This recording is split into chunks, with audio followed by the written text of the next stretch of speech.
And I like how I we're have to recording. move. Okay. So, in the last session, you guys met Franchester Bodul, the lieutenant, and realized that he had some sort of split personality thing going on. You successfully got into his head by using magic or something, and made him run off to his house, where you found him and had this interesting interaction where you established that in order to get the agreement, the things that you wanted, you would have to destroy his alternate personality's life and make his person so that his other personality would be subservient to him upon being broken. You guys also put on the mask, and Gerald, you saw this jester on top of this like pagoda tower in the mountains, and almost died. And then you guys went out and you went to the tavern. You guys have a performance tonight, and you're getting ready to get some dirt on the lieutenant and ruin his entire career. You guys go into the tavern, the most stereotypical tavern you've ever seen in your entire life. The windows are kind of this morphed glass, and there's like this glowing orange light inside. You guys open up the front door. The most stereotypical tavern you've ever seen. Wooden planks support the upper floor, and glowing lanterns are attached to them. The tavern is completely packed. Judging by the client density, this is definitely the most popular place in town. Long tables, barely have any room left to sit, currently occupied by happy, excited groups of people. Most of them look completely shit-faced already.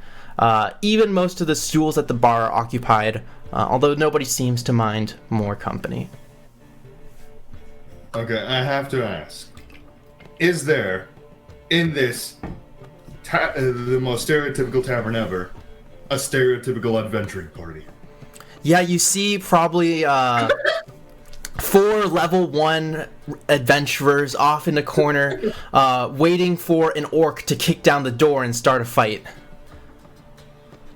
They are sitting in awkward silence talking about what builds they want to do.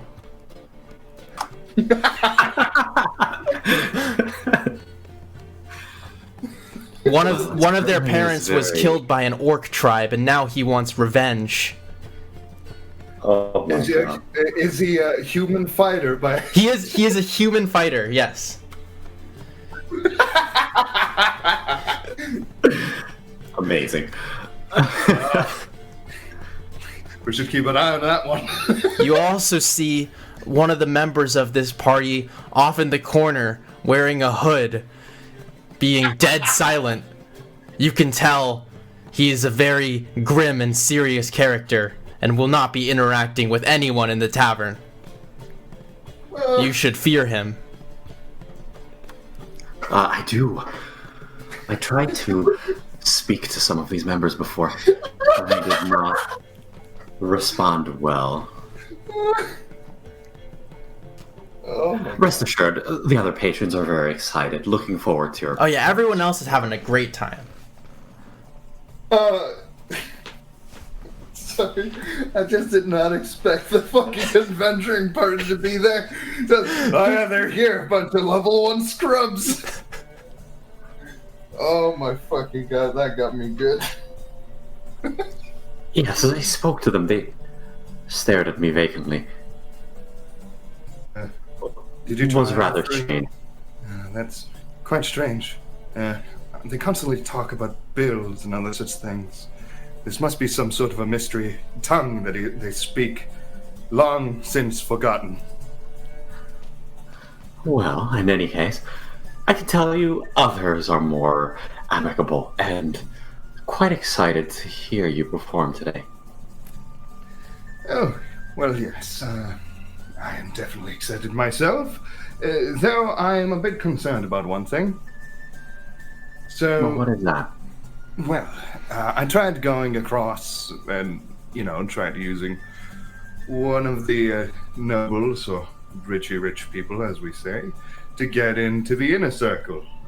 Sadly, though, it seems like There's an urgent call amongst the by the king himself, which is a bit concerning.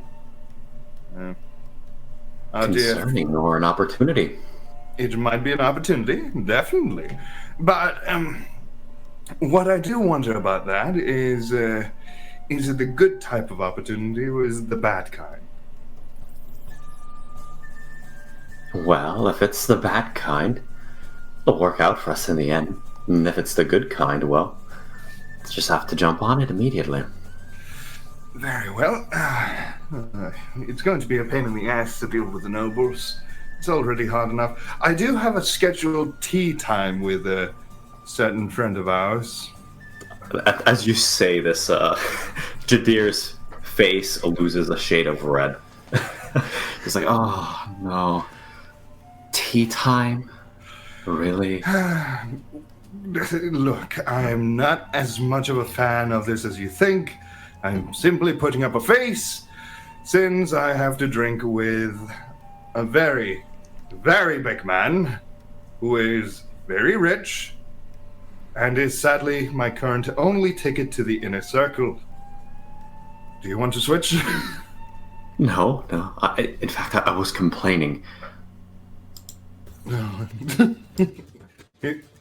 There's just a moment of like, I don't want to do it. But anyways. Well, for now, the tavern, it's very taverny. Oh, yes, I feel like they have everything that Tavern should have, which makes me quite concerned, to be fair.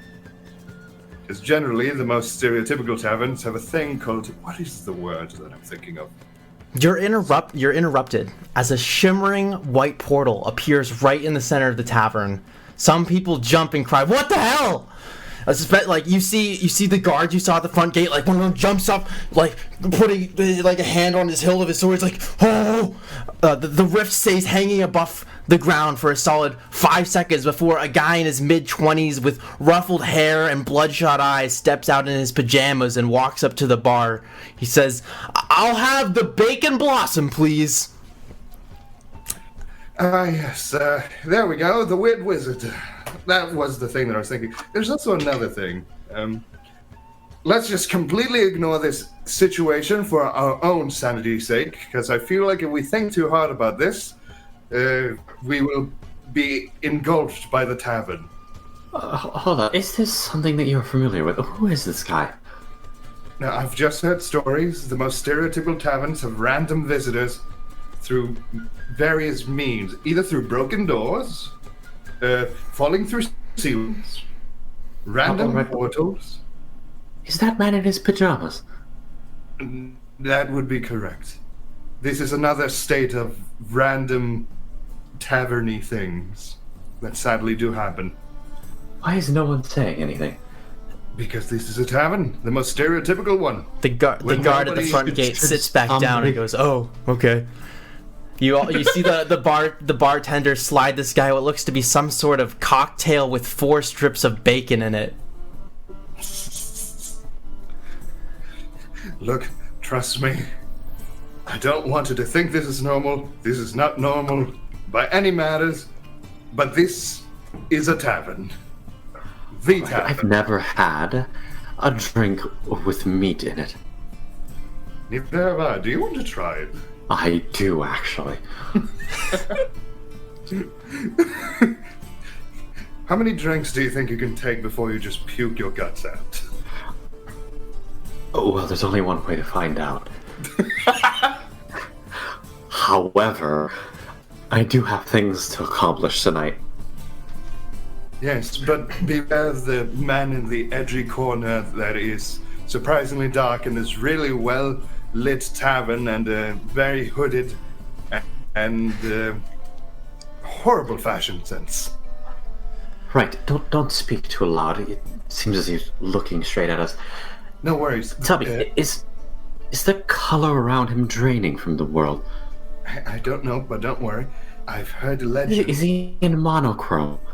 I have no idea.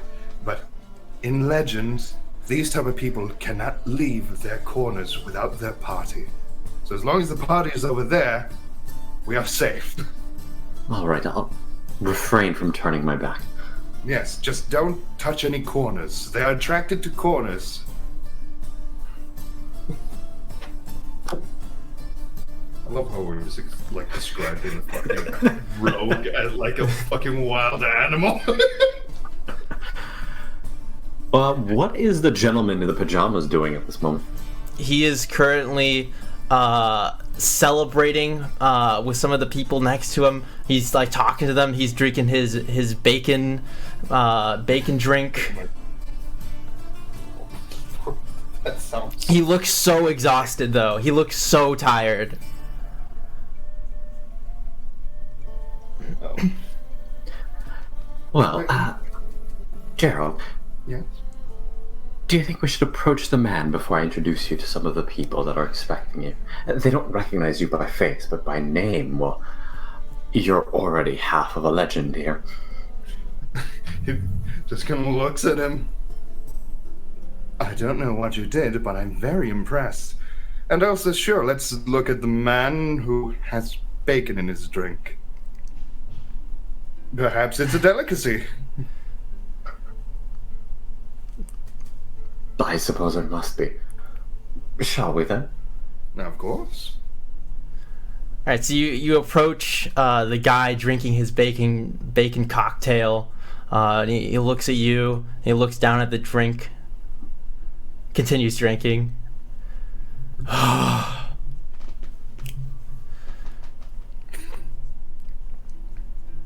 Sir, you seem to be awfully tired for a night out.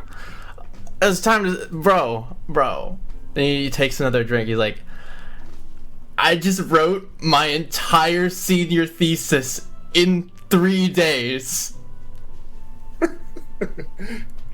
Oh, I think this is what we call an apprentice wizard. He's like,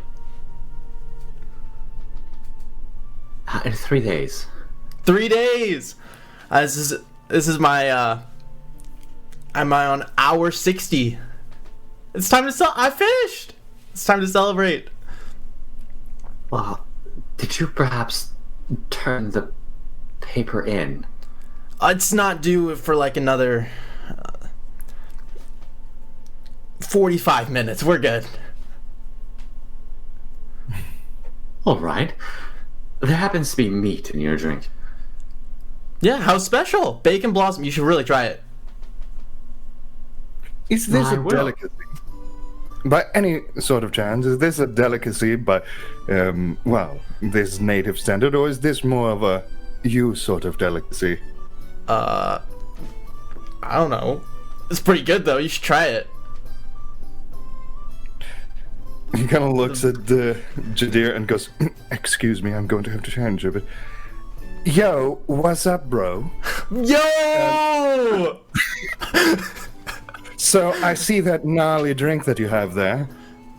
Yeah. Yeah, you wouldn't happen to know where such radical idea came from. At this point, the bartender kind of walks up to you guys. Can I get you guys something? I'll have what my bro is having. Yeah, bro. He's like, and you? You know what? As my gnarly bro duo here, I will have the same. All right, that'll be 1 silver to each of you. And he kind of goes out and he comes back with like some strips of bacon. He like dices them up on the board, puts it into 2 kind of cocktail glasses, fills up. He's like going around. He's like vodka, a splash of cherry cinnamon syrup, some red port, and a little bit of bourbon. Here you go, 2 bacon blossoms. Gerald kind of just looks at it and he goes, "Well, when in wherever we are," and just kind of drinks. There's a shrug from Jadir, just kind of follows. And just kind of whirls the meat and holds it in place, unsure what to do with it. You see the guy kind of like eating the bacon out of the cup, like.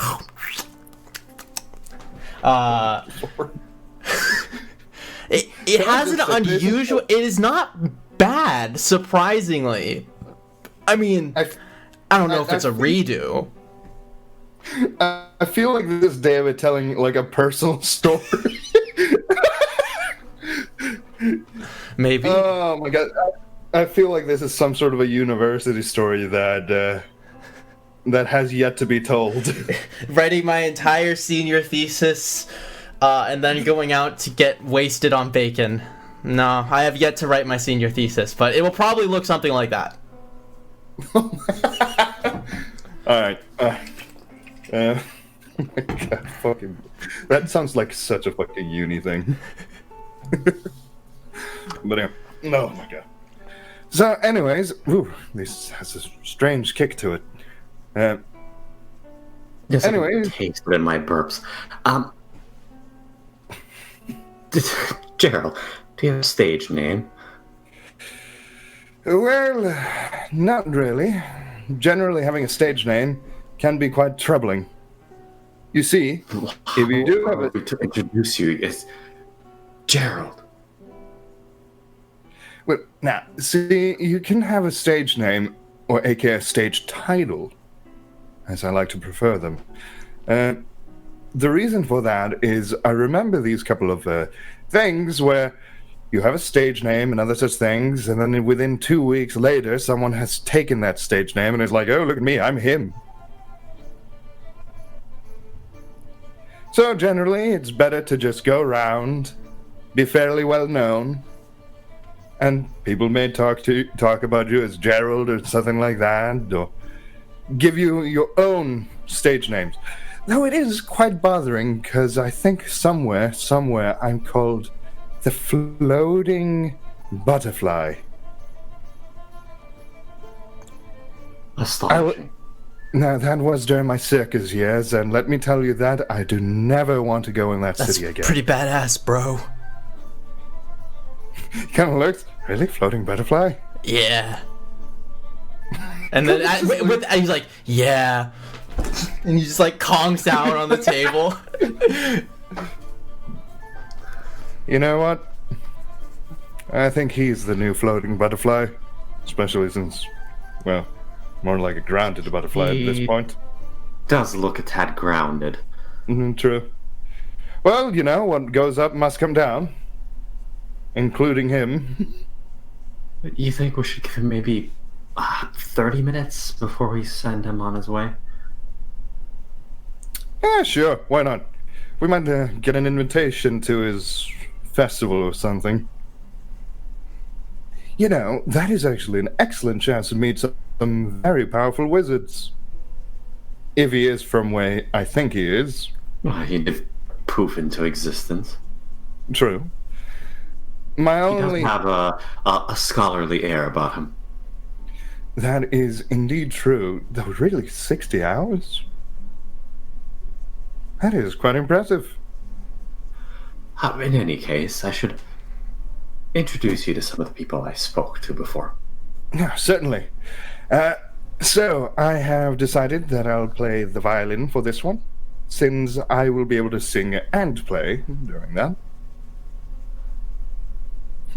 All right. And also, a fair bit of warning.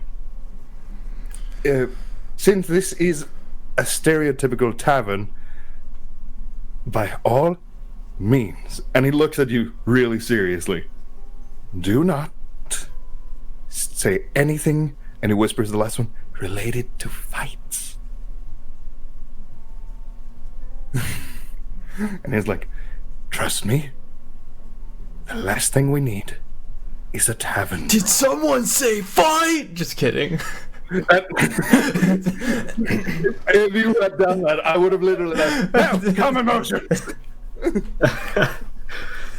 There's a very pointed smile on Jadir's face. Of course. Also, if you see an orc run because looks at the party, I feel like it's just about time. All right. I'll keep that stored in the back of my mind. And I kind of want to canvass the room, see if there's some of the people I had spoke to before. There's plenty of the Gerald. familiar faces around when you take a closer look. Okay. Well, since they're all gathered around, I'd like to take a stool and stand up on it with my bacon blossom in hand, and joyously gather everybody's attention and introduce Gerald the butterfly or something. Oh, no, don't do it. Forgot. Gerald the something butterfly, I forgot. Excellent name. I'm new to this. All right, you stand up. You're like tink tink tink. Hello everyone. And people are kind of gathering around you. You see Gilpin and Roger, the people you met at the front gate. They're like, "Oh, I know that guy," and they kind of walk over and sit around your kind of general area as you're standing on the stool.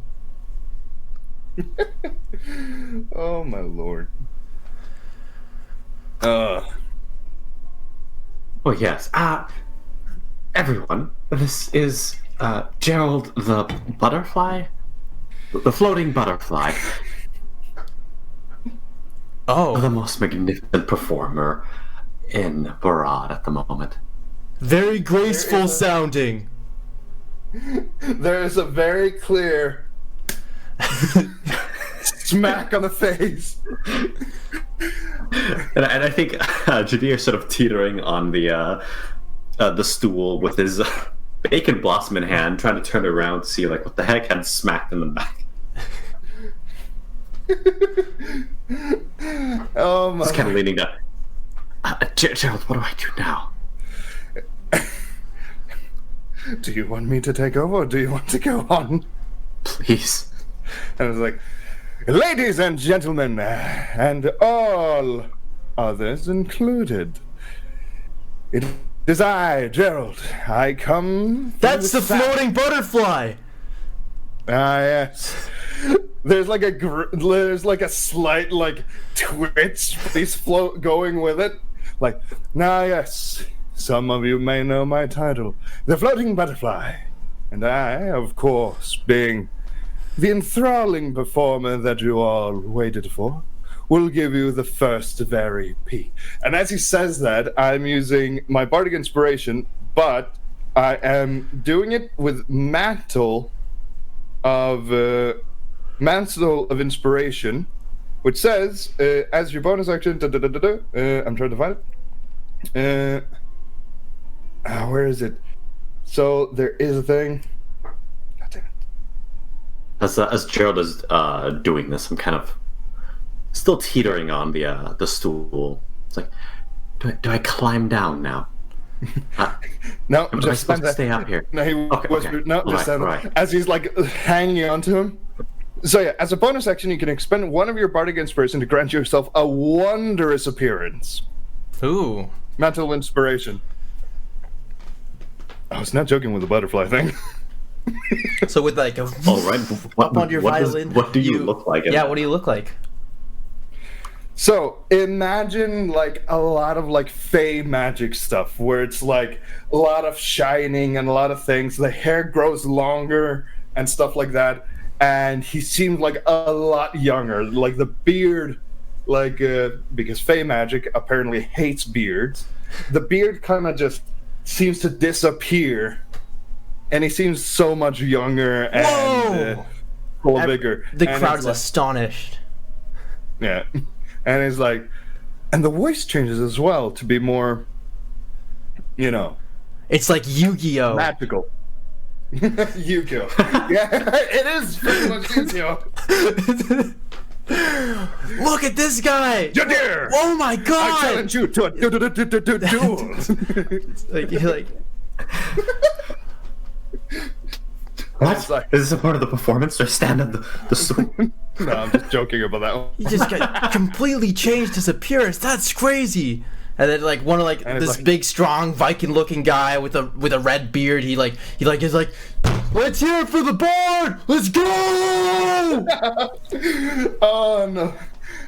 And as he does that, since it needs no more, I'm still hanging on, by the way, on Jadir. Just gonna use, clinging on, because, surprisingly, Gerald is very light.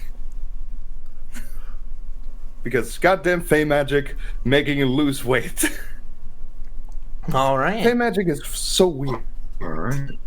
So he's takes up the violin. He has an arm around Jadir's neck, so it's kind of like his face is next to the violin. And yeah, he starts playing, and I wish I had something prepared for this. Alright, roll performance. This would have been so much more epic had I actually prepared. Performance 14. Alright. Unless certain someone is helping, which I don't think he is. Seeing he's more of a hanging pole right now. Yeah, I'm currently sort of tied to the pole as you keep clinging to me. For some reason, I am unsure as to what I'm supposed to do. Just look pretty. Yeah, so you start performing. The crowd seems pleased, and there's some dancing going on. People getting up on the tables. It's a rowdy night, and it just got even rowdier. I'm tempted to go for, while I'm performing, can I, and I feel like Jadir is gonna hate this, can I use acrobatics to kind of swing myself over and stand on his shoulders? Sure, Jadir, are you gonna let this happen? I think Jadir would be so blindsided by this. Oh, is this what we're doing? It's part of. Why am I a prop? Okay, sure. And just go with it. It's a 10, which I assume would succeed. Yeah, sure. It's not very smooth. It's pretty rocky. You you fall off for a second, but then you climb back up, and you're playing your violin. Yeah. The way there wasn't graceful, but once I get there, it's graceful. So yeah, you guys are currently... Gerald is standing on top of your shoulders playing the violin.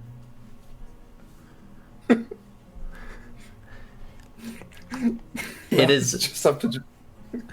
All right. I suppose I'll let this number go on for a while, and then if there's a break, kind of remind Gerald, I did have work to do. Sorry.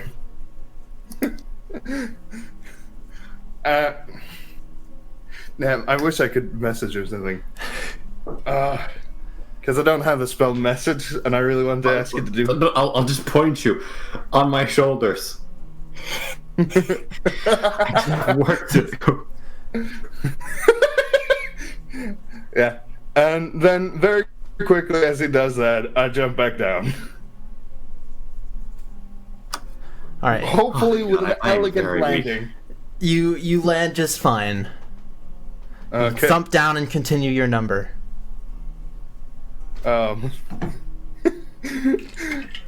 But did people like the whole People seem to on top of... Yeah, people seem to like your performance. You're going over quite well. I rolled horribly, by the way. It's just because I have expertise on performance that I succeeded.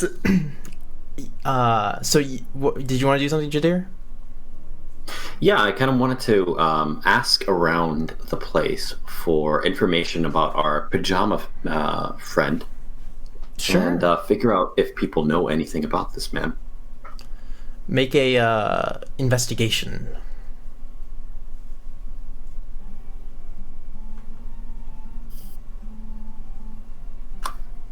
Two.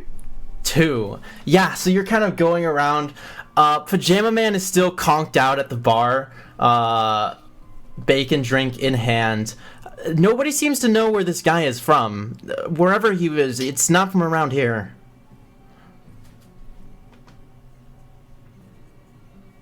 All right. I would approach Pajama Man and try to wake him up. Oh, you're back. Hey, bro. Your paper's due in a little bit. Oh, shit. You're right. I better get back to the academy. Well, It was nice to meet you, bro. And bro, what's your name, bro? Sean. Of course. Is his middle name Sean? Sean. The first one is spelled differently, though. It's like scene. Sean. Scene Sean. Sean. I fucking love that. Hi, my name's Sean. Sean.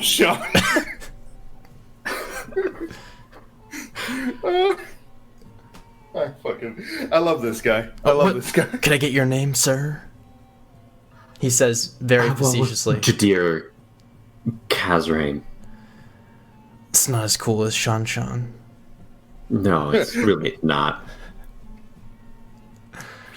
Well, you know what? Professor Oak needs me in his lab, so I must be getting back to the Northern Academy. It was nice to meet you. Oh, okay. And he gets back up and begins to walk towards the center of the tavern. At which point, is he carrying anything? he has a small. Oh, he definitely has a fanny pack. Oh my god. I feel so bad. I don't even want to attempt anything. Let's leave. Sean, get on with his business. Okay. He begins waving his arms around and going, Abracadabra, hooga booga goo, and a white portal appears in which he dives headfirst into.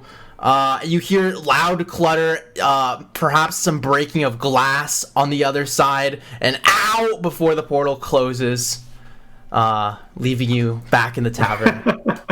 Why do I feel like he's a wild magic sorcerer that thinks he's a wizard?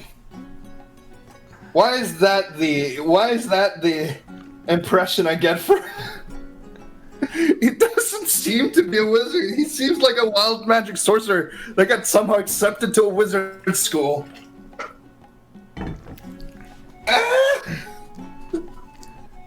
Fucking dumb.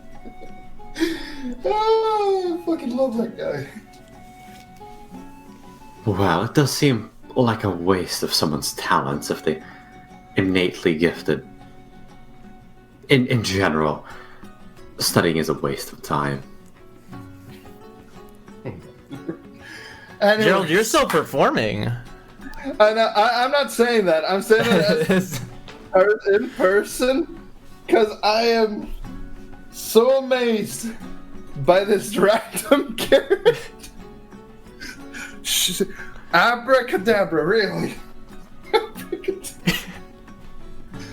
No, it's abracadabra. Yeah, because it's a bro. Abracadabra. Booga booga boo. He's a blizzard. He's a blizzard. He's a briz. He's a brozard. Brozard. My name is Brozard the Bro. No, my name is Sean the Brozard. Sean the Brozard. Pleasure to meet ya, bub. Such a fucking Chad name.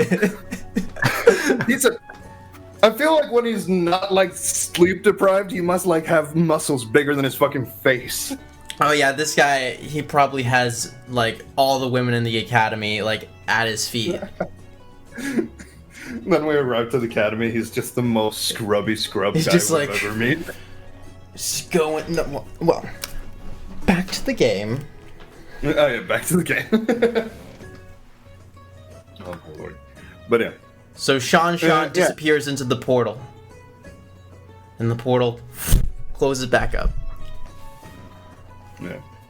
I kind of want to attempt one more cool thing before the performance ends. Yeah. I mean, the performance is gonna be going on Kinda. for a while. Alright. Okay, so I'm just gonna try cool shit with acrobatics. Well, Yeah, sure. so can I, Yeah, roll acrobatics. using Or So, don't you want me to describe first before? yes, of course. Okay. So, can I, using either some of the furniture or one of the burly guys, use them as a stepping stone to, if there is, like, the upper kind of, like, pillar, like wooden pillars things or something like that? Yeah, there's kinda- there's pillars, there's kind of rafters. Yeah, can I try to land on the rafters and continue playing there? Yeah, roll acrobatics. All right.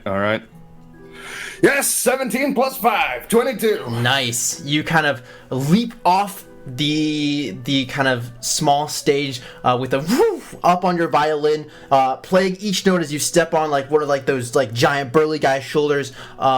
You toss your violin up into the air and then grab the rafters and do a full swing around the top, grabbing the violin and landing on top of the rafters. In one swoop, the violin landing in your arms. You continue your number as you kind of work your way, kind of almost like a ballerina, moving through the rafters, very gracefully, like a butterfly. So elegant, so beautiful. Like half the tavern is just looking straight up right now. Oh my lord. Hey, the circus didn't go to waste. Oh my lord. Circuit skill. All right, what are you doing, Jajir? I think Jadir's kind of freaked out, not expecting that this would happen. He's kind of like neck craned back, chasing on the floor below Gerald, ready to cast Featherfall. He's kind of freaked out with his finger up in the air, pointing towards him in preparation for something to go disastrously wrong. And I'm figuring I'm bumping into the burly guys. Hey, Bob, watch it. I'm watching the pretty dude. Yeah. Completely unaware this is happening. So at some point, you're going through the rafters. Then, are you gonna come down from the rafters at some point? Yeah, I will. You're gonna need to make another acrobatics check. I figured as much. So, let's see. Yes, 15 plus 5. Nice. Yeah, you swoop back. You toss the violin up into the air. You jump forward. You parkour roll onto the stage and grab your violin once more, and then whoop, with a single note you finish your song, and the entire tower's like whoa! is very loud. In the middle. Can this be a part of my feature, Enthralling Performance? Are you trying to like charm people with your performance? Yeah, certain people, like just as a part, as a side thing, because I'm assuming I performed more than a minute. Yeah, sure. Who are you trying to enthrall? As usual, the tavern owner or whoever's Okay. behind the thing. I want to say the rogue, but I'm You're scared the of edgy rogue brooding in the back of the tavern. I'm scared that if I do that, and you know what? Fuck it. Yeah, the edgy rogue. And one of the biggest guys in the group. All right. What could First, go wrong? we're rolling for a bartender.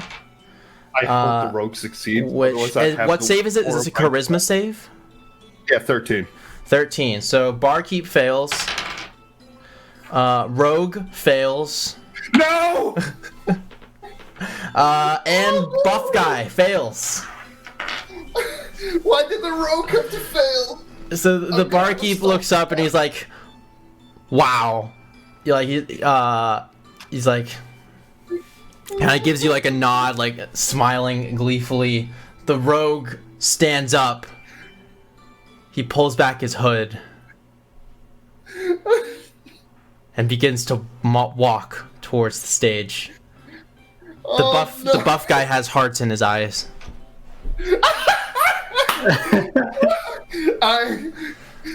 there's a slight moment as a player where I'm like, I have fucked up. I have fucked up. Oh, no. I'm kind of imagining I'm bumping into these buff guys, and then they get kind of pissed at me, and then immediately just have their attention drawn off me. I'm like, huh. You're like, hey, what are you doing, pal? Oh. Just trails off. Yeah. So, what does the biggest guy look like? I'm kind of curious. So, have you ever seen Eddie Hall? Oh no! Are you talking about the deadlift? Yeah, he has like the deadlift world record. Oh yeah, So he's like this. He's like this giant. He's extremely strong, but he's also really fat because he has to eat like 10,000 calories a day. Yeah. I was there when he broke the world record. You were there? Wow. Yeah, my uncle was actually competing there. No way! That's so cool. Yeah, no wonder you have such enormous biceps.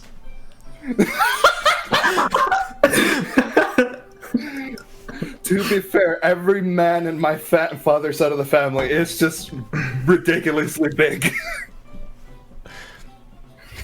Yeah, so this like giant buff fat guy is like just looking at you like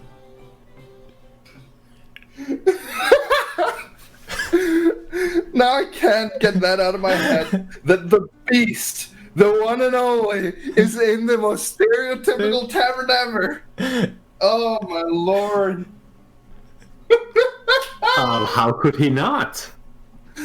It is the Tavern. You're right. Oh, okay. Proceed on telling what happens. all right, so no. the rogue kind of sits down and you can see that this is clearly like a human rogue. He has a scar across his eye.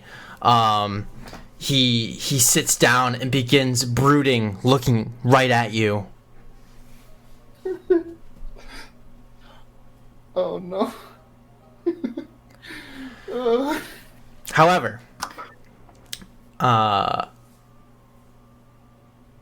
during your performance, after you on this final note, as you take it and you begin to kind of really stun the crowd, one man stands up, he's wearing bright red robes. He has curled shoes tipped in yellow, and he carries a violin with him. His beard is finely trimmed, and his hair is combed straight back. Excuse me, pardon me, coming through. This man doesn't know the first thing about violin, walking around, throwing it around, doing tricks. You are a disgrace to the musical arts. Let me show you how it's done. And he pulls out his violin and he begins. He kind of pushes you on stage, and and Eddie kind of looks at you. He's like, "Hey, what are you doing?" He's like, and he begins playing classical violin and kind of like dancing gracefully across the stage. And he's like, "Boo, boo!" He takes his bow and he like chucks at this guy as hard as he can. It hits. Can I also can I subtle spell minor illusion to make his violin play sound awful? Yes. Oh my god. You do that, and it's this beautiful, like he's playing like Paganini on the violin, and then it's like and it was like the crowd is beginning to riot, and they're like, "Get this guy out of the bar!" Eddie, he like jumps up onto the stage, he just slams down. He picks up this guy with his fucking violin, and he puts him on his shoulder, and everyone's like, "Yeah, yeah!" And he walks out of the, he literally throws him out of the tavern, and then slams the door shut. He's like, "I got you, buddy." The town is just like erupting in applause. Even the rogue seems to be nodding in approval.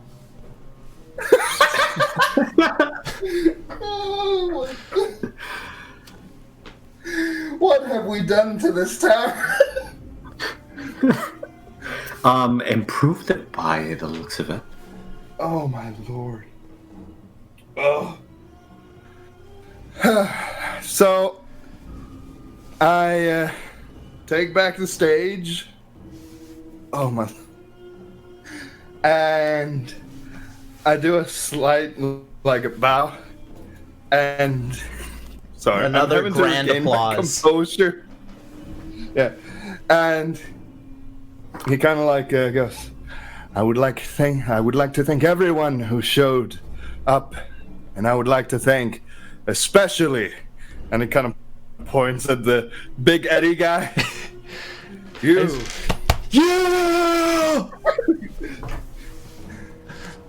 The tavern's just like so like you can't even hear yourself talking. Everyone's just like cheering so loudly.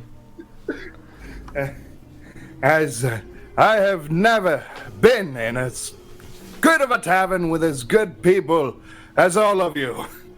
And he kind of like puts both his arms up.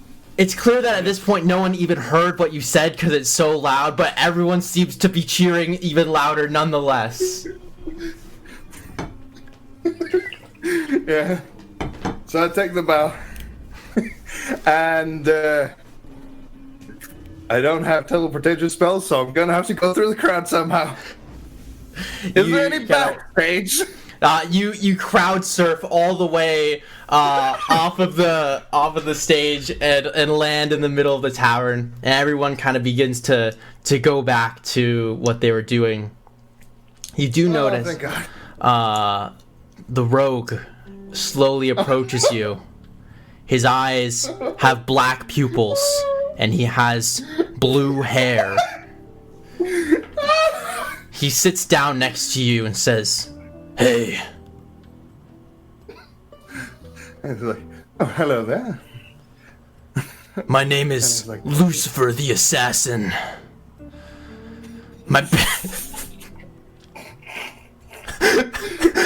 Go on. My parents were killed by the Demon King. I'm seeking out revenge. I'm in need of a powerful artifact. It's called the Immortal Blade of Anime. Do you know where I can find it? I'm sorry.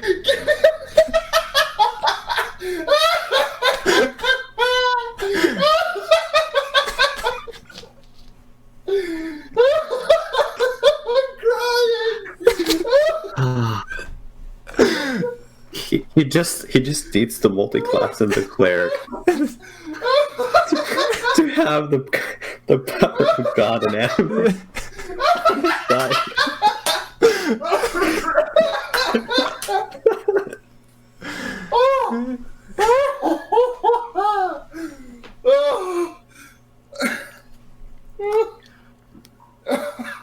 I did not expect that.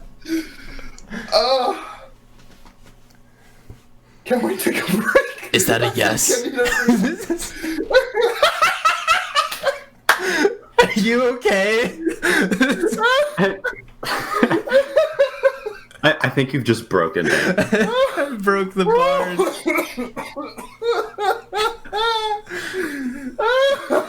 Fucking God, anime. Oh my God. Oh my God. Oh. You need take some deep breaths. Whew.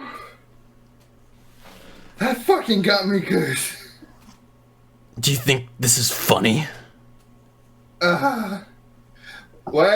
that was the player laughing, not the character. Okay.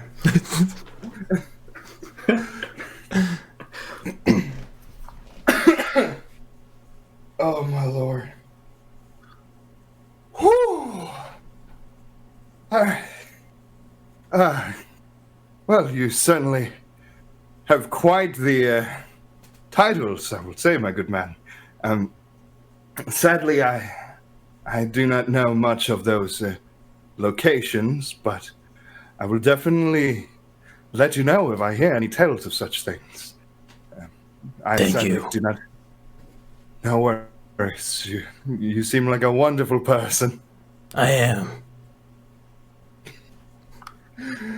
Oh my god. Lucifer the Assassin, what do you do in your spare time? I kill things. All right. I pretend that they're the Demon King that killed my parents, and so I kill them. And I make sure people see me. I also like to steal things from my party over there.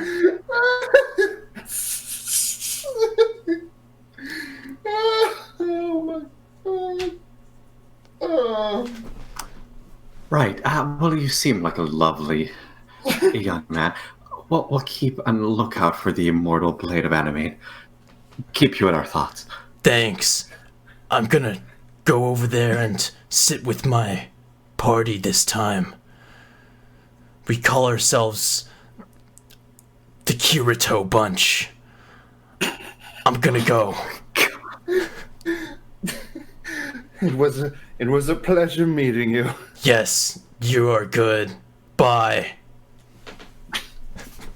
And with that, the rogue walks off to join the Kirito Bunch off in the tavern. Oh my lord. Wait, I'm just gonna...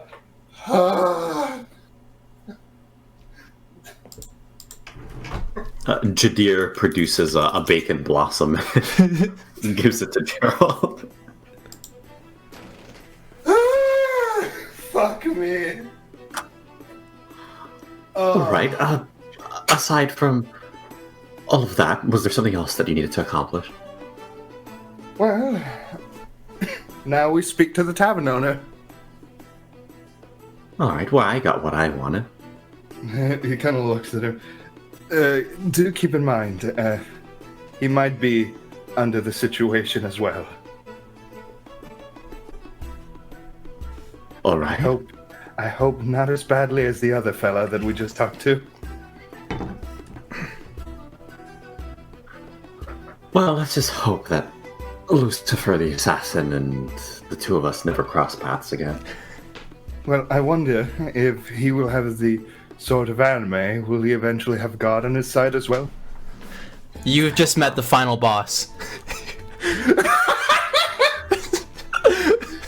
And he's riding the Dungeon Master Goose. Yeah. Oh my god, I forgot about the Imagine if Lucifer the Assassin was a real character that I had to have in my party at one point a long time ago. Wait, no, really? Just a thought. Oh no. Oh my god, I both feel so What bad a colorful for character. you. They're so colorful. I love how you even mastered the art of one-lining. You're good. I kill people. I say one-liners. Do you do anything else? No. I steal from the party. I talk in a gravelly, suspicious voice. Alright, so what are you guys doing? We're I'm assuming we're heading off to the Barkeep. or tavern owner. Yeah, so the barkeep kind of looks up at you guys like, that was quite a performance, Gerald. I have to say. And he's like, thank you. A wonderful place as well. Never really been able to play on the rafts of the tavern. I've That never was seen generally anything a quite circus like thing. it. Yeah, thank you. I tend to be a pioneer of performance, it seems. Oh, I can tell.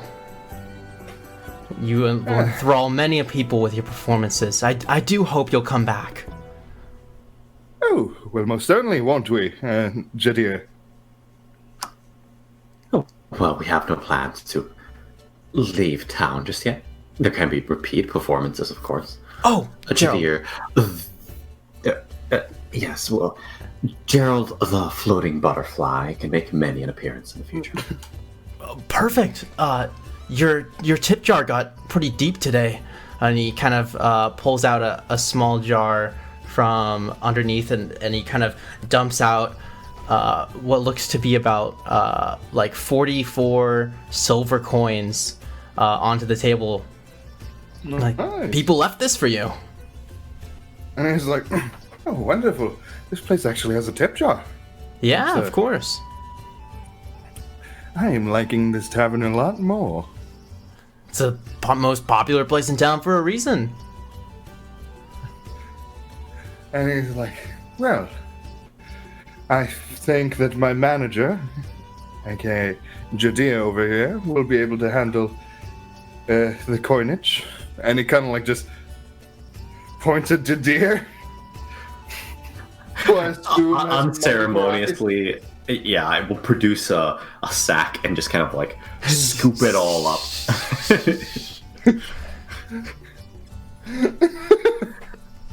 You not elegantly careful, get all of your gold. And he's like, he's quite the charmer, I'll tell you that. I love how I always speak of Jadir, but then he has like the most, wait, what? moments. And it's like, you should just see, I really want him to perform himself one day, but, eventually I'll have to wait for the day until he joins me on the stage. I think at this point, Jadir's Until then- turning, yeah, he's becoming a little deeper red and glow. He's like, until then, you're welcome to perform anytime. You certainly have first priority. Anytime you want to come here, free drinks, free rooms, as long as you perform. Like, you're amazing.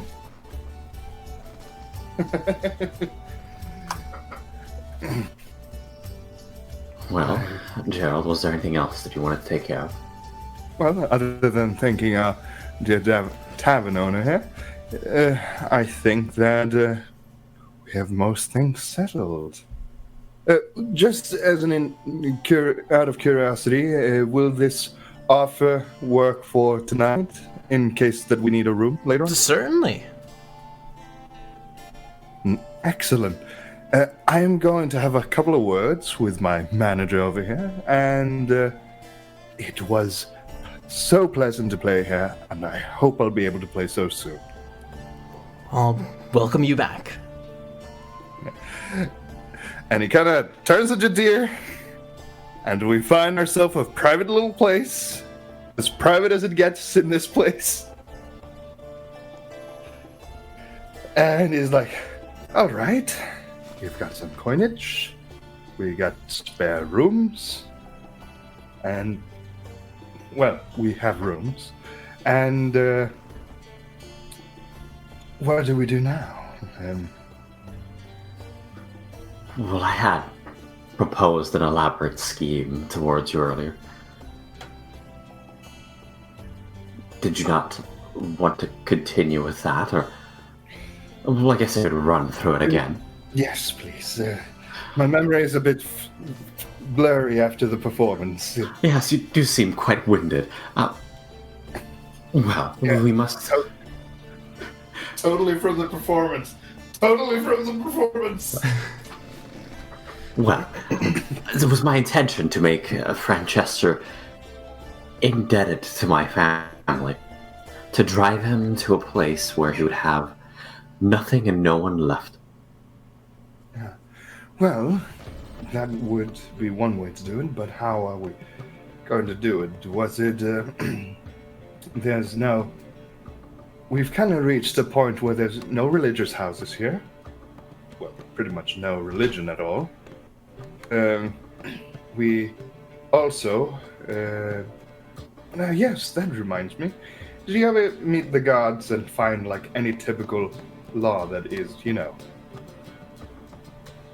did go... I did. It was quite the revelation. Apparently, they're quite keen on their dragonborn slaves here. Releasing them is a grave offense. Punishable quite severely. Should Francesca release the cohort of dragonborn slaves he's employing, well, naturally, he could not turn to his patron. Well, then the question is, how do we take the slaves and make him think they're permanently gone and not rouse suspicion from the owners? Well, that's a problem for the two of us in the future, not for us right now. He kind of looks at him like, well, if he is killed, we've lost our source of information. Well, it's a problem for the future. For now, it'll take a few days for my family to reach Bradbisa. So we'll get them on the road and start spreading rumors that they're operating in town.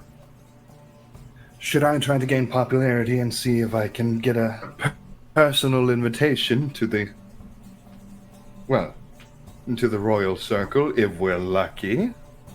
I don't know if that would be useful for this operation, but I don't want to rule it out. Well, think about it like this. If we have a bunch of nobles and stuff that enjoy my performance, you being my manager and other such things, we would have certain amount of influence. Right. I do agree on that front. I think the success of this plan hinges on Francesca truly believing that he has released the slaves. True. And if we do have Cozy with the... Well, actually, that is it. And he kind of like scratches his, like, now I'm assuming like the mantle of inspiration, so the stubbles are back. Yeah. And he's like, that's it. If we make friends with one of the nobles that owns the slaves, we can quote unquote say we're just going to offer. You know, we might ask, oh, can we have these slaves to do some, you know, cleaning duties and other such things? Don't worry, we'll tell Francesca about it, so, you know, he won't worry. But we won't. And then we take them so within we alter his state of mind, have him release the slaves to us, arrange matters so that he thinks that he has released them, committed grave offenses. They'll be in our care for a time being.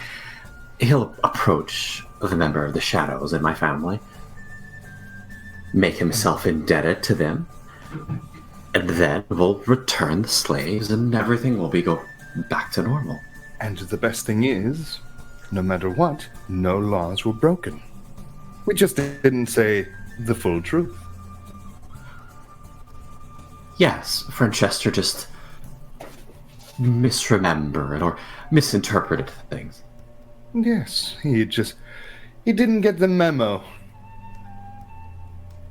Perfect. I feel like are we in our room at this point? Yeah, if you guys want to go up to your room, yeah. Yeah, let's just say we're in our room right now. I think Jadir would take out this very narrow, long black candle and light it on fire. The candle glows with a tall, black flame that starts small and gets taller and taller, like the stream of a jet engine before erupting into a plume of darkness that surrounds you. Jadir, you are in the pitch black. The darkness peels away like burning pages of a notebook, revealing a burning hellscape around you. Gishrath stands before you, a tiger dressed in fine robes with a golden crest upon his head. He smiles with pointed teeth. Hello, Kriant. It's been a little while. I have been eager for your return. Right, yes. I haven't, if I'm honest. But I'm back. Do I see him? No, or am I just okay, you see Jadir with his eyes kind of like rolled back into his head. He does not appear to be responsive at this time. I see. Come back later. But yeah, I will just watch, and hopefully he won't turn into a demon baby. Well, he's already partnering. You know what I mean. The Rakshasa circles you, kind of dragging his paw along your back as he walks along your side, before spinning around in front and says, "What is it that you have brought me this time?" Only 2 vices. Two. Lucifer the Assassin likes to kill people in public and steal from his friends. Exciting. Sean of the Northern Academy is prone to carousing and drinking. Very well. I expect more from you next time. I'll always honor our agreements. In the meantime, I need to get in touch with the family. Really? It's unusual for you. Well, circumstances have arisen, and it's very difficult for me to operate at the moment. In any case, I need to get in contact with people from the shadows. Right. There is a gentleman who is very close to the royal family in Baisa. It is my plan to enthrall him in the clutches of the family, make him a pawn. It's a change of attitude.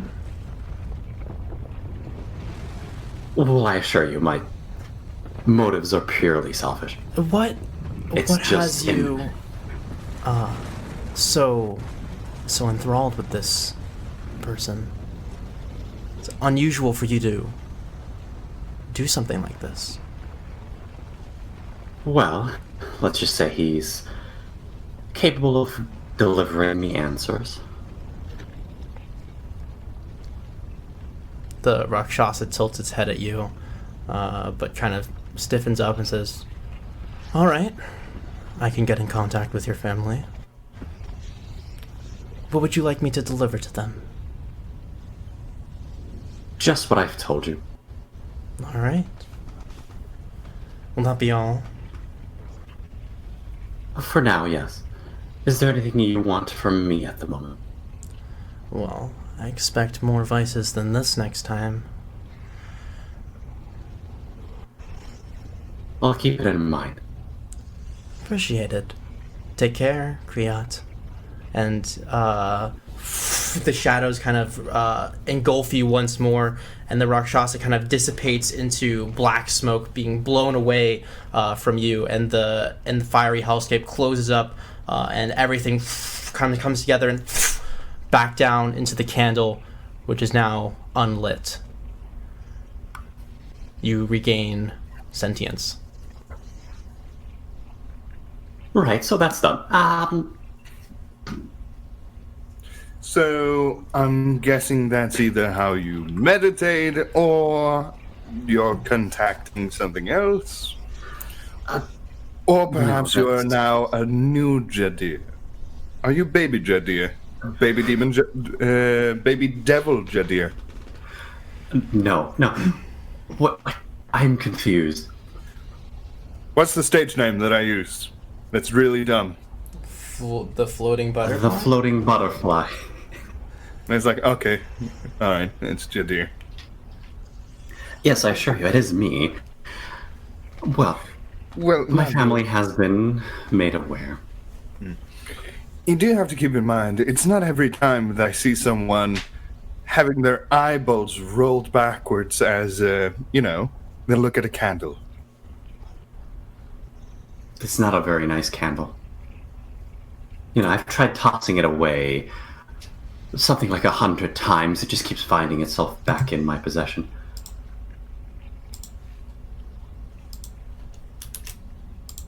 That's a creepy little candle you have. Right, well, family is sort of aligned with an entity of sorts. In any case, things should be arranged. We just have to spread terrible rumors that the Telsvarim shadows are operating in Broad Byside. Well, I'm sure that you could assist in that. Well, there's a few things that I can do, but we have to think about it like this. Who is going to... Because here's the thing. I will talk to the high-ups and see what I can do. But how do we get Frederick to know without alarming everybody in town? Well, rumors spread around. Or we could do the smart thing and just leave a little note at his door. I think that's a little direct. Well, that would show them the power that they have. After he becomes desperate, you could say, like, we know the trouble that you're going through, or we know your dirty little secret. And he's like, oh. And, you know, make them seem more powerful than they already are. What I'm concerned of is, should we simply leave a letter at his doorstep? What's going to happen? He's going to panic. He's going to feel singled out and go to the king and queen. And we don't want him to do that. Well, yes, but think about it like this. If the royal guards or the guards or any sort of thing hears that there's these people that have demonic ties of any sort are arriving to the city, well, they'd be clear to look for them, wouldn't they? Well, in truth, I was rather impressed by your performance, and you seem to really know how to get people to think different types of thoughts than they would normally be accustomed to. I was hoping that you could be the one to figure out how we're going to alter this man's state of mind or convince him of something. Here's the thing. He has two minds, which makes it quite concerning, as I tried to charm him last time, but it didn't seem to have any effect. So, charming is out of the way. We have to think about it as he is uncharmable. The other things that I can do are a bit more direct, but have a higher risk if it fails, or even if it succeeds.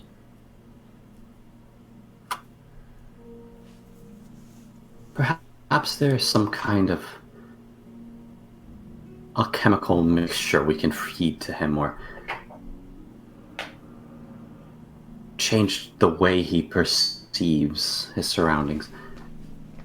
Maybe we could speak to an expert in town, if there is such a thing, or we could approach the other side of our friend. Well, that is certainly a possibility, but you have to think about it like this.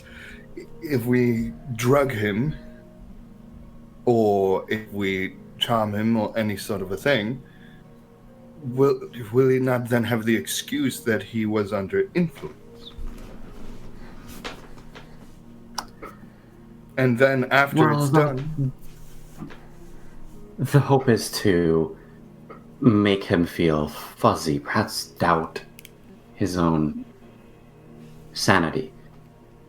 If he were to truly believe that he did this of his own volition, then we could possibly accomplish some terrible things. Maybe we could open him up to be more susceptible to suggestions. And in a time before leading up to this, we make him question his own grip on reality. Well, a slow process. We could do one thing. So, remember that time when you did apparently spoke in his mind, right? Yes, the problem is he knows it is from somewhere or something. Well, yes. What if we get him to think that he is, well, perhaps made a pact or deal with the devil or demon without knowing? Those sort of things do happen.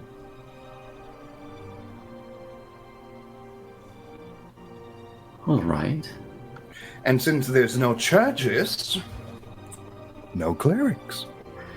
I do think that he would run off to the king and queen immediately. To say, oh, hello, king and queen, I have made a deal with the devil. No, possibly say, I have been compelled to do so. I am no longer in my right state of mind. Well, you also have to think about it. What if he's already, quote-unquote, made the deal? Think about that. If he thinks he's already bound in contract, while hallucinating and other mystical things,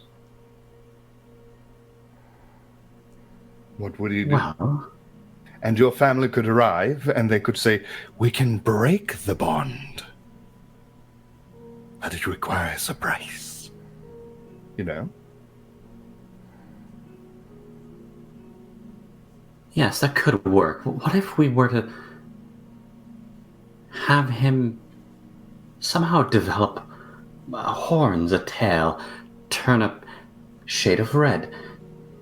Maybe convince him that he has an affliction of sorts. That his lineage is finally activating somehow. That would work, but that would have to be in your domain, as I have, well, you know what I'm good at and what I'm not. I cannot make horns grow out of people. Oh, how did you make that music thing sound so poorly? That's a little bit more complex. He would simply touch his head. I mean, I assume. Wait, you can Realize disguise illusion. yourself, right? Right, but the point is, he should be the one who Of thinks course. he is. But if you can disguise yourself and cast any misleading spells or whatever you have, I really should ask you what you can do and cannot do one of these days. You can appear in front of him like a devil, and we could say we have him tied down, or something like that in his own home, after, perhaps in the morning. And through such things, of course the other guy is going to be a bit judgy about that, but we have to make it look real. So we get a couple of thugs or something to break down their door. We just go in with, so it doesn't look, from the outside perspective, it doesn't look more than he got robbed, right? Like by minor things, like couple of cutlery and other such things. Then we go, we tie him down in his creepy basement, and you all act all demonic. We tie him down, and we're like, yes, you are now bound by a devil deal. Brr. You know? Put your acting skill to the extreme, and... Well, perhaps. I think we ought to begin by trying to speak to the other Francesca. See if there's a way we could open up this man's mind. Make him perceive things. In what way Or would make that him help us? believe. Well, he seems to know a great deal of things. Perhaps if we pitch this idea of making him believe he has committed grave offenses against the king and queen, then perhaps Francesca would be open to work with us. Then how about we do it this way? Because, to be fair, I think Francesca doesn't really trust us, especially after the incident. So... Well, we know the dark Francesca comes out at night. Of course. But he kind of looks at you. Do you really think that he will be willing to help? As he is absolutely gone nuts. Yes, I mean, if we don't believe that he would be of assistance, then why would we even want to go through this process for him to begin with? Of the knowledge, yes. But how trustable is he around operations like this? He might go, no. It will ruin my ba-ba-da-ba-da. He will find out. He will be suspicious. Well, I mean, what do we have to lose from simply speaking to the man? That is true. I believe So- we have a few days to sort things out, at the very So, least. should we make a couple of plans? One, we talk to the other Franchester and see if we can get him to cooperate. B, we make him believe that he has done some sort of a deal with the devil. And then last but not least, the final plan, C, we spread rumors and if I manage to tie up any sort of connections with the nobles, I tie that with using some influences to make him think that he has committed a crime of letting a slave get away. Well, I did very much like your original idea, where we would manufacture a situation where Francesca would willingly let his cohort of slaves be granted to us. He would give them willingly, and then later find out that he was conned or tricked into doing so. That is the one- situation could be rectified. In that case, we wouldn't even need to mess with the man's mind. True, that is very true. If he had an immediate way to track down the lost slaves and the two people that had wronged him, he would probably spring on that in an instant. But here's the thing. First of all, I don't think we should try to do that, and, well, right away. Second of all, I do believe we need papers, or at least know how the papers look like. I've already seen the city papers. Oh, city papers of, like, how to be allowed the usage of another person's slave. I've went to the city guards. I've spent a great deal of time in the courthouses. I've seen their legal documents. I can put together something that's quite convincing. All right, that's perfect. Should we then do the other stuff as well, just to make sure that there's no, fail or fall? I don't know what we're gonna do yet. Well, I suppose we should talk to Francesca, see if he knows anybody that could give us access to mind-altering substances of some kind. Preferably ones that can't be easily traced. Also, I think I have a tea time tomorrow. I'm assuming it's evening right now. Yeah, it's evening right now. Sir Francis did say to just stop by any time. Oh, anytime. You guys did not set a Okay. specific date. All right. So, I can show up whenever to have tea time with him. The question The is... hour is right to go visit our friend if we wish to do so. So, well, you know what? We'll go talk to him. We'll try to not spend too much time. We'll sleep. And then after that, I will try to talk to him because I know you don't want to talk to the nobles. And slowly but surely, you will forge the legal documents, I guess. And If that is what we want to do, yeah. we might as well, Just have it on the ready. All right. And then I might get some influences, and then I guess we try to build up popularity. And I think that is honestly what we can do. Unless do you have any other ideas? Well, I wish to spread rumors at some point. Would that be an overkill? No, I think Francesca must know that the shadows operate in the city. Yes, but the question is, we don't know how the city will react to it. It doesn't matter how they react to it. Let them chase shadows. Very well. it would be better for someone a bit less in the spotlight to talk about that. Since if I spoke about it, the entire town might... Well, actually, I could just say that I've heard a drastic rumor about it. Yes, he said, she said, he said. Yes. That wouldn't work.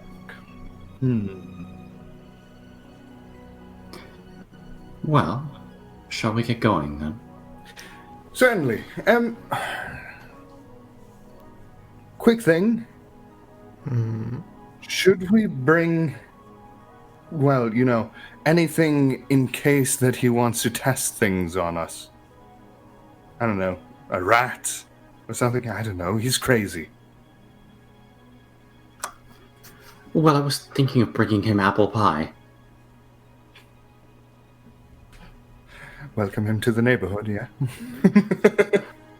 No, in case it's the lighter version of Franchester. Two concerned individuals just dropping by to see how he's doing. Okay, that makes a lot more sense.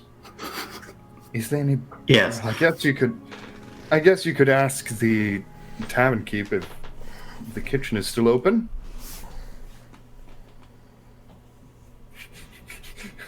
Both look at the clock. I wonder if a bakery is open at this time.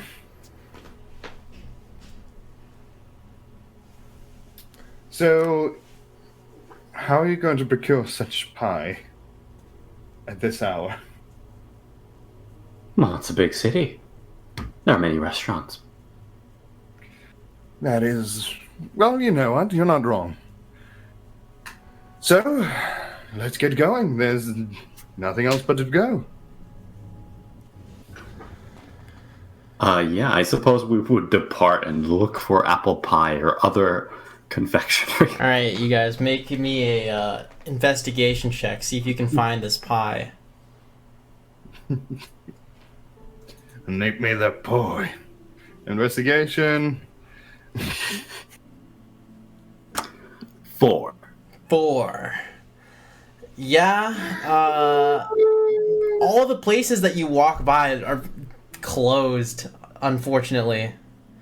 You know what? I can top that one. Nice. Plus yeah, you one. guys are not able to find a pie. It seems that all the bakeries you've run into closed literally 5 minutes ago. But okay, so do they have like windows or something? They do have windows. Oh, right. So do they still have, pies on display? I mean, you can see through the windows. There's pies in the display case, by the counter. All right. Are you about to break into a bakery? I will Misty Step. Can I Misty Step? Can you Misty Step through objects? I think the only thing I have to say... Briefly, you teleport up to 30 feet to an unoccupied space that you can see. Yeah, he just has All right, yeah, so you can teleport through the window. I will Misty Step. Can't believe I'm doing this. Yeah, I will Misty Step through the window. All right, you grab a pie, disappear into gray smoke, and appear inside the bakery. You feel disgusted with yourself. I kind of just look at him. I pay. I put 2 silver coins on the counter and Misty Step out. How much does the pie cost? There is no price tag on the pie. No, I'm just curious. Outside of the outside, because he's already paid. And 2 silver is probably about right. Yeah. Okay, I was gonna say because it would be funny if it costed a gold. 20 gold. This is the finest. Gold. This is the finest apple pie on the face of the planet. You put 2 silver, and they're like, "No, my masterpiece." That was like half my spell casting. Yeah. For pie. Alright, you now have a cold apple pie. You wouldn't have to have. You wouldn't happen to have what's that spell called again? Cantrip? No, not Thaumaturgy. The other one. Oh, what is it called? Well, it's not cold. right. It's like lukewarm. What is It's that like spell that room you temperature pie. Room temperature pie. What's the spell called? Prestidigitation. You don't have that one, do you? No, I Would have been don't. really handy right now.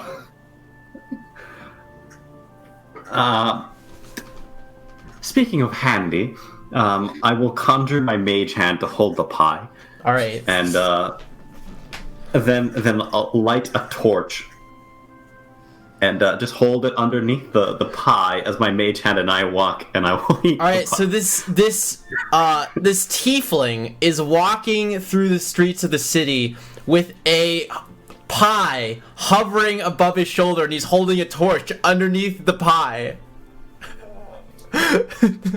All right, so you just kind of walk through the town. People are looking at you very strangely, but no one's coming up to you. To each their own. You eventually make your way to the hill, and you now stand before Francester's grand home. I like to imagine that during this trip, just to fuck with Jadir, he's like, and yeah, we have the greatest pie bandit that roamed the earth. His name is Jadir, and no pie is safe around this madness. Every pie belongs to him. just to fuck with him. It is a strange thing. Yeah, I'm imagining we're kind of sticking out at this point. You are definitely sticking out at this point. It's just the floating pie, really. I will sort of lower the pie, have it float in front of me, and pretend like I'm holding it. But I'm really not. Trying to I heat don't it want with to burn the myself. torch. So Yeah, so you'd I have to have a burn your torch in hand. front of me. Yeah. Well, I'm just pretending that I'm holding Okay. onto it. Yeah. Yeah. Minor illusion as well. To put a hand that's holding it, and it's on fire. All right. So eventually, you guys Alright. make it to the estate of Franchester Badul. The door's closed. It has been fixed by the carpenter. I will smile this very pointed smile as I politely knock on the front door. No response.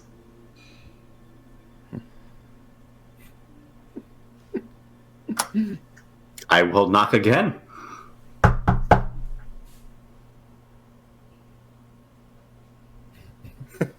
No response, I'm guessing. No response. Is he in his, Can is you he in his dungeon?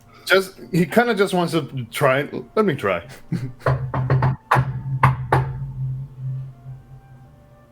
No response. It Oh wow. would be funny had he responded to that. In any case, Maybe you we guys should could break see down if- the door again. We can do one thing. How do you feel about street performance in front of someone's house? No. I'll try to open the door. Oh my god. The door is locked. Okay, you know what? Are there any people watching? No, it's like 1 o'clock in the morning. Okay, just hand me a fucking knife. Just hand me a knife. Let me try.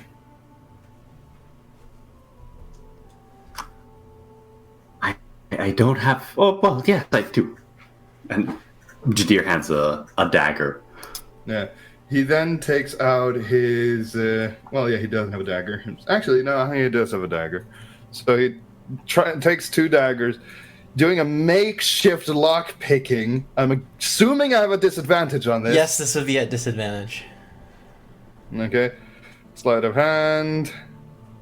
First roll is 24. It's a 19 plus 5. Roll again. 14 plus 5. 19.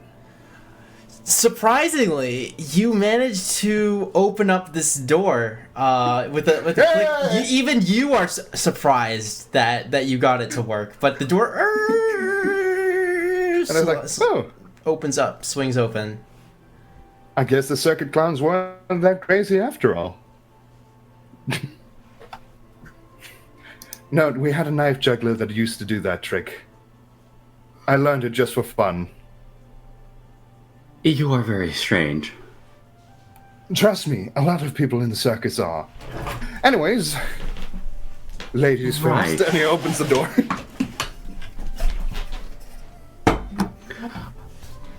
I think we would enter, and I would close the door, and Jadir would start yelling, Francesca, your front door is open. You don't hear anyone talking, but after about like 10 seconds of silence, you hear a from the underneath the trap door, underneath the carpet. You know, I regret this already.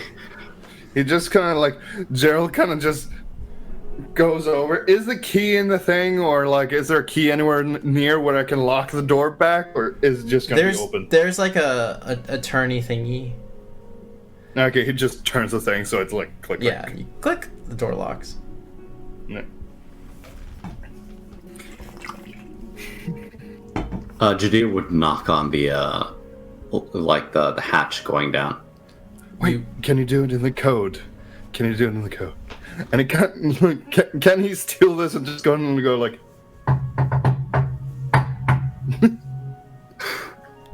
Is that a code? You hear like, oh no, he's here. Can I just continue going like?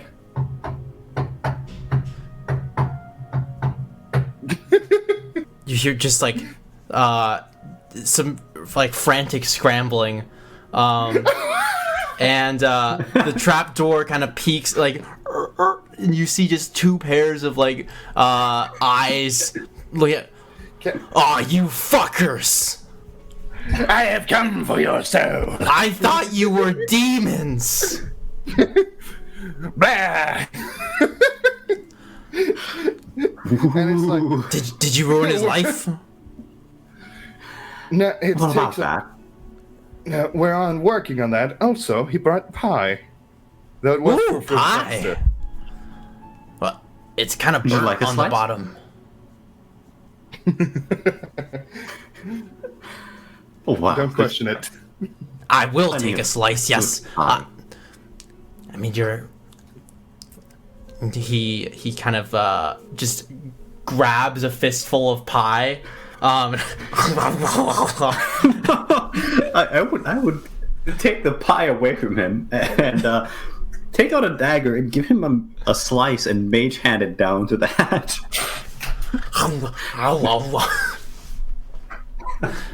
So he's kind of eating the pie. He's like, yeah, okay, what do you want?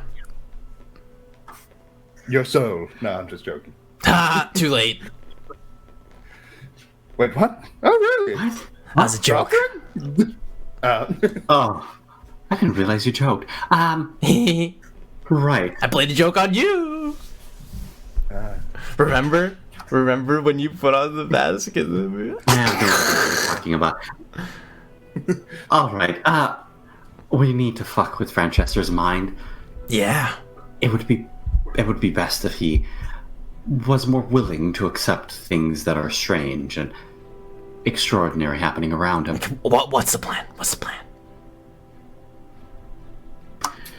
Well, he's in charge of many dragonborn slaves, right? If he believes that he set them free of his own volition, Okay. then we could get him into lots and lots of trouble. Yeah, it's a good idea. Okay, what do you need me for? All right, well, we need to get him to be accepting of that fact and do that willingly, of his own accord.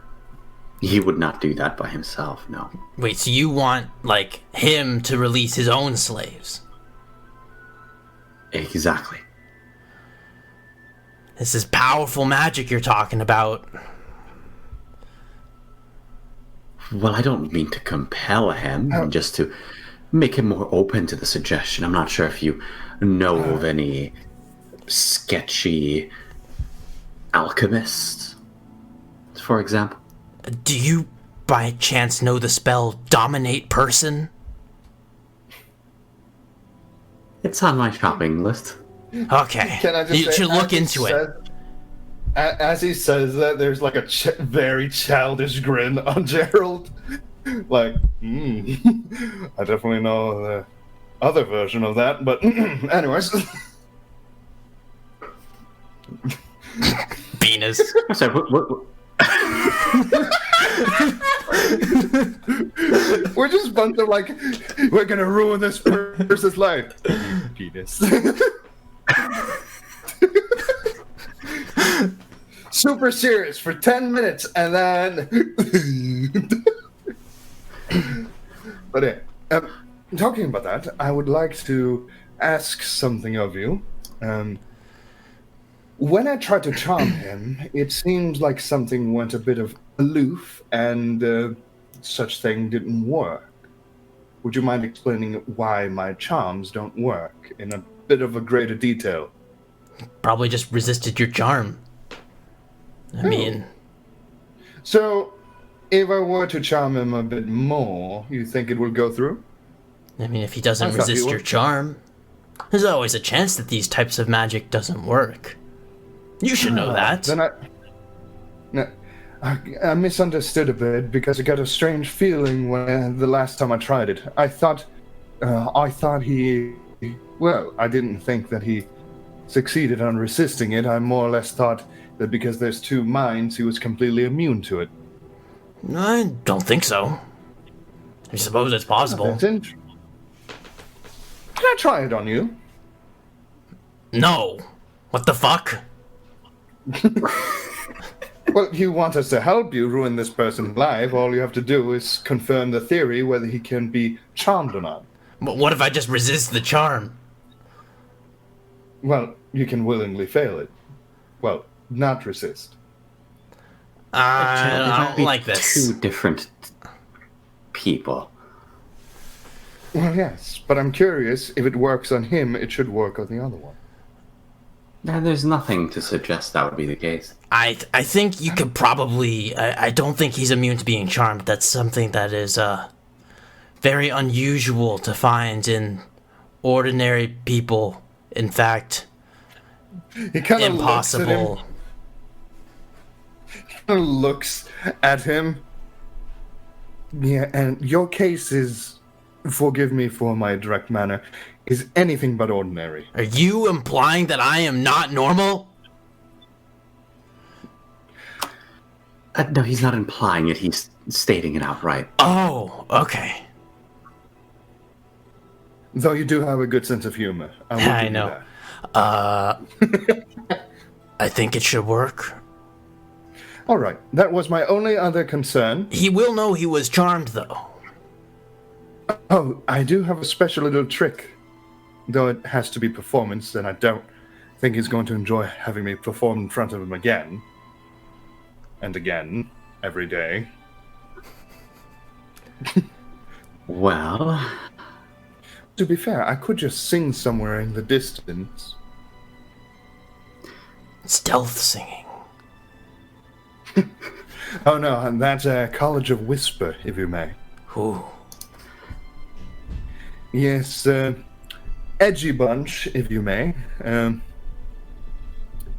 Not the most, what do we say? Spotlight-filled or whatever. Not really fond of showing themselves. So what are you looking for exactly? So you're charming this guy to free his own slaves. I would not want it to be a charm, per se. The thing that carries with it its own risks. I was hoping to alter his state of mind through concoctions of some kind. Yes, I Some don't sort remember. of thing that would make him not know he was charmed? No, the charm That thing could is help. that would help, but what I'm mostly thinking is the charm is a backup plan. Okay, so what's the potion gonna do? Well, it would make him more susceptible to suggestions, or make him forgetful. If we were to approach him under the guise of somebody who has authority over him and carry with us a writ that he would recognize as coming from potentially even the king, an order of a transfer of the slaves, and he would willingly let them come with us. I do have a contact. Someone who might be able to help you out with this. In the underground, there is a bit of a kind of black market for the kind of stuff that I like to get, you know. There is a alchemist. His name is Bob. Tell him I sent you. He can probably get you squared away. Do we say just Francesca, or do we have to say something extra, seeing your condition? You could probably say Francesca.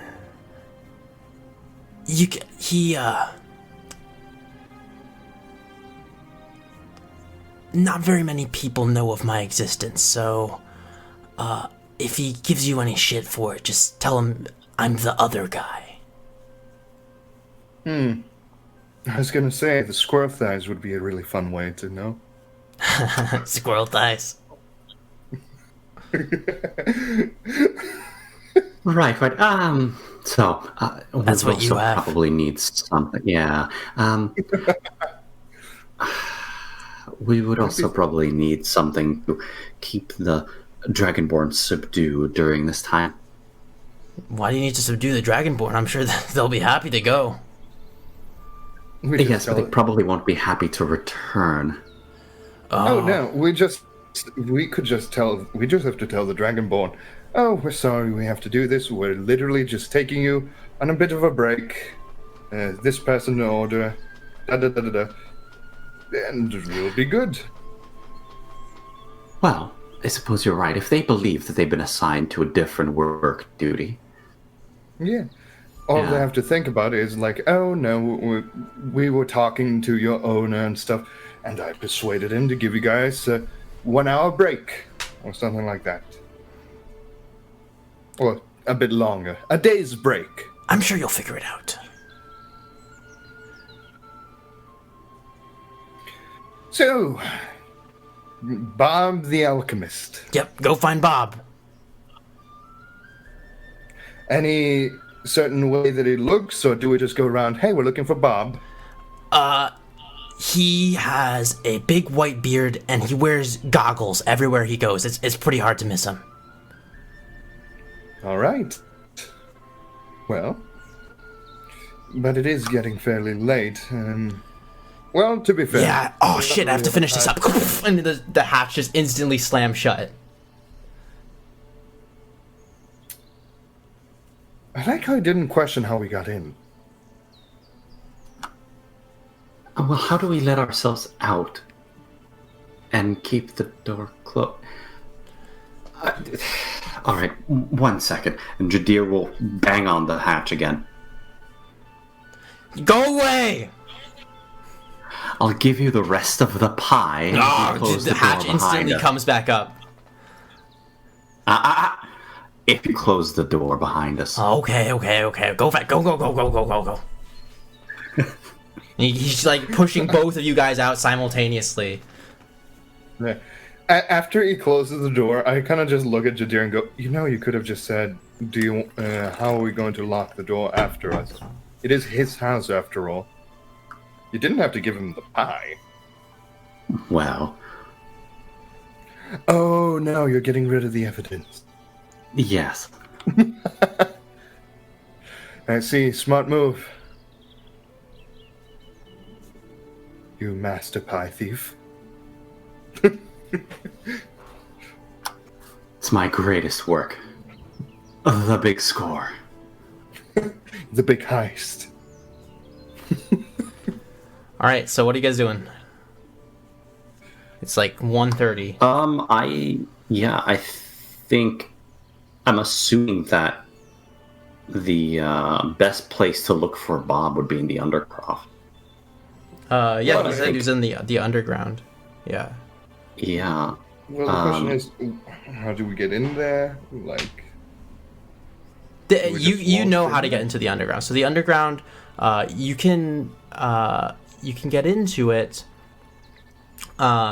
So it's accessible via tunnels that are carved into the cliff beneath the upper ring. Oh, yeah. And yeah, they kind of just lead down. Well, if Bob generally deals with our dear friend Frederick, then he should be operating at this hour. Right. The problem is I sort of spent myself on pies. Do you think we're going to need magical stuff or whatever? I would hope not, but... Well, I've heard terrible things of the Undercroft. Well, we're going to the underground. That just means if somebody comes our way, I'll charm them, and in worst case, if that doesn't work, I'll charm the rest of them. You know, And it is then very late. It kind of looks like, do we need to be anywhere early in the morning?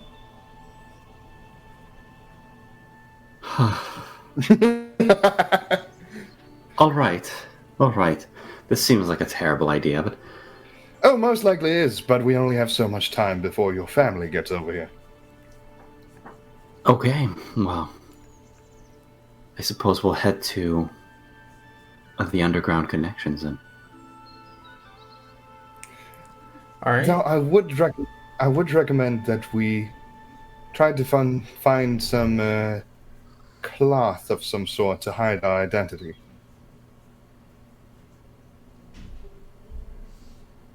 And he kind of points at, like, we do quite stand out, and it wouldn't really be good reputation knowing that we're in the undergrowth.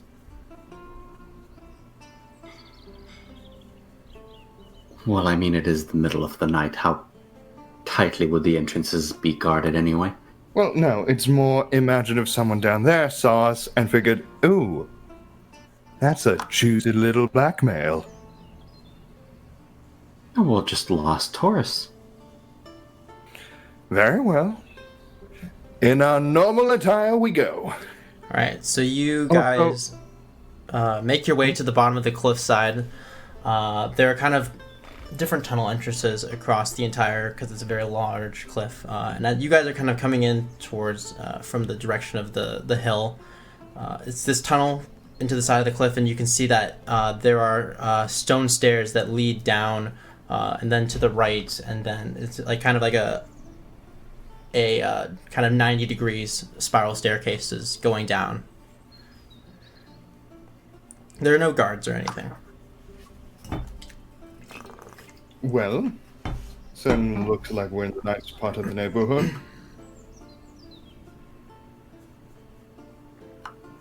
Well, there's nothing stopping us from just strolling in. So, quick question. Do you think they pay well for performance down there? Probably not. It would be an interesting experience, though.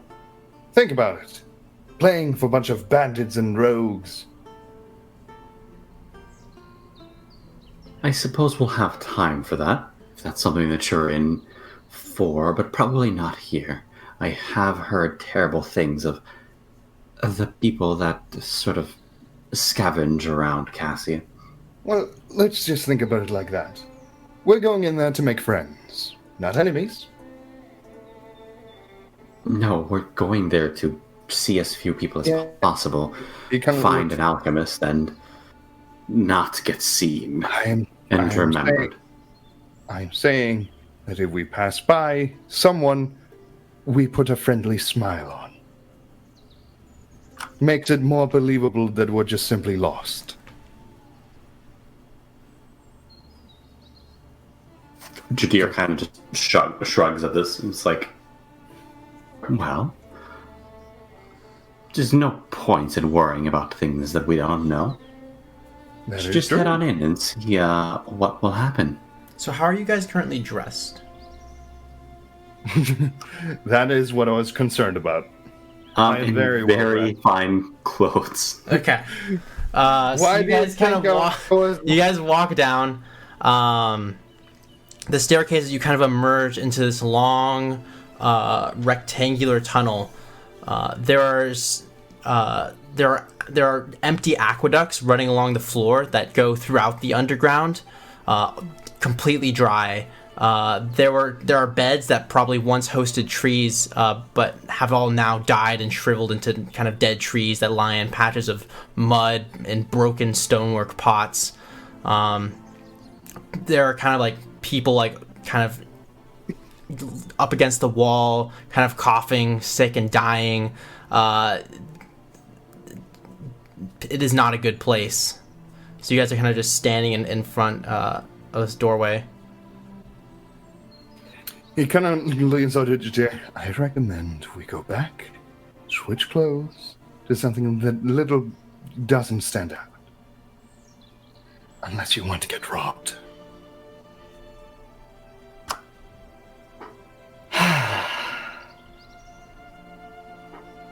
All right, I suppose we'll have to procure rags.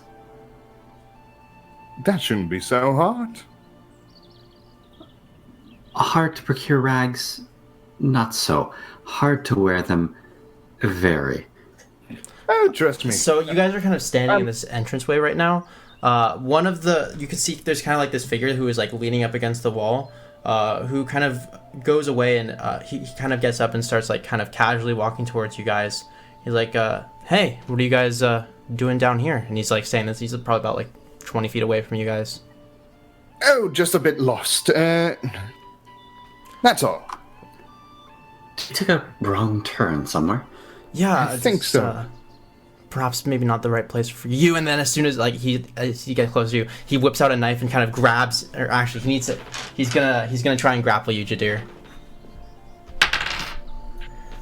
That is a 10.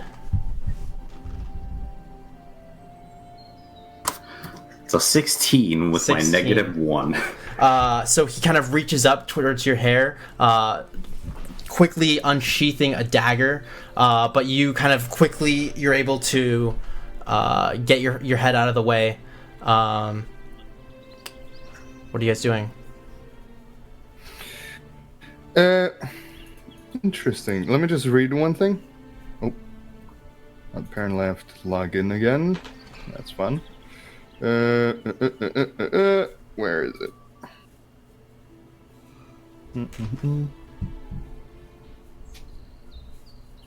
I think Jadir's kind of looking at Gerald like, what the fuck are we going to do about this? We could just run. This is like a very quick reaction. Like, do you seem like you're fighting or running or what? Like, I'm looking for you as like... Okay. I am going to put Mantle of Inspiration on him, which... Is this like a full action? It's a bonus action. So this is okay. So is there anything you guys want to do? Like, what is your initial reaction to the situation? Running away. So as soon as you see this, do you just like run, Gerald? Yeah, but as I'm doing that, I'm doing Mantle of Inspiration on Jadir, which when a creature gains a temporary hit points, which he basically gains, each one of them gains 5 temporary hit points. When a creature gains these temporary hit points, it can immediately use it as a reaction to move up to its speed without provoking opportunity attacks. All right. I just kind of imagine like Jadir starting to get pulled along, like he's still facing the other direction. Yeah. He's like propelling backwards. But you look fabulous while doing so. The guy he's like sprinting after you, but you guys are definitely a little bit faster than him with that initial kind of boost. He gives up about halfway through the stairs, cursing madly at himself. And you guys emerge back at where you guys went down. All right. This is the reason why I wanted to change clothes quickly. Anyways, seems like that area is off limit until later. Seems we will definitely have to either sneak our way in or... All right, if we're going to get jumped by goons the moment we get inside there, I seriously propose we get some rags. To be fair, you guys were literally wearing like nobly clothing. Well, to be fair, I did suggest maybe we should change our clothes before we went there. And it's like, nah. Look, if you want to look like a commoner... And he's like, well, you almost got stabbed by one. But I didn't. Because I helped. Nah, I would have been fine. You know what? Next time you're in that situation, I'll leave it to you. DM muscle of the group. Perhaps You not. show them. You show them, and I will stand at the side and sing about your noble, graceful, competitive skills of sword fighting. I don't really do swords. Sorry, dagger fighting. Daggers, crossbows, fire. Oh, I just Yes. insult them. Daggers, crossbows, fire. Oh, I just insult them. All right. I do think that I need to take a rest before we proceed. To be fair, out of character, I was on 10 HP still. Why do you think I ran away? How are you on 10 HP? What did we do? Crown? Remember the crown? Oh my god, you almost died. Yeah, I had to heal. I had to like cure wounds myself to be fine.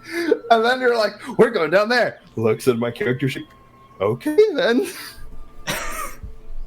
You idiot. Well, at least we know now. Yeah. I suppose we would be heading back to the tavern. Yeah, I mean there's still it's kind of like winding down. It's probably like 2 a.m. People are either passed out or going up to rooms, heading back home. Yeah, you know what? I just kind of slink my way into my room. Do I have to roll a stealth check, or do I just get there? No, Okay. you get there. Okay. I was half expecting like an encore or something. An encore, yeah. Yeah. Like, no, I want to sleep. I'm almost dead. Yeah, so you guys Yeah, make it I back up to your room, and you're going to bed for the night. Yeah. Yeah.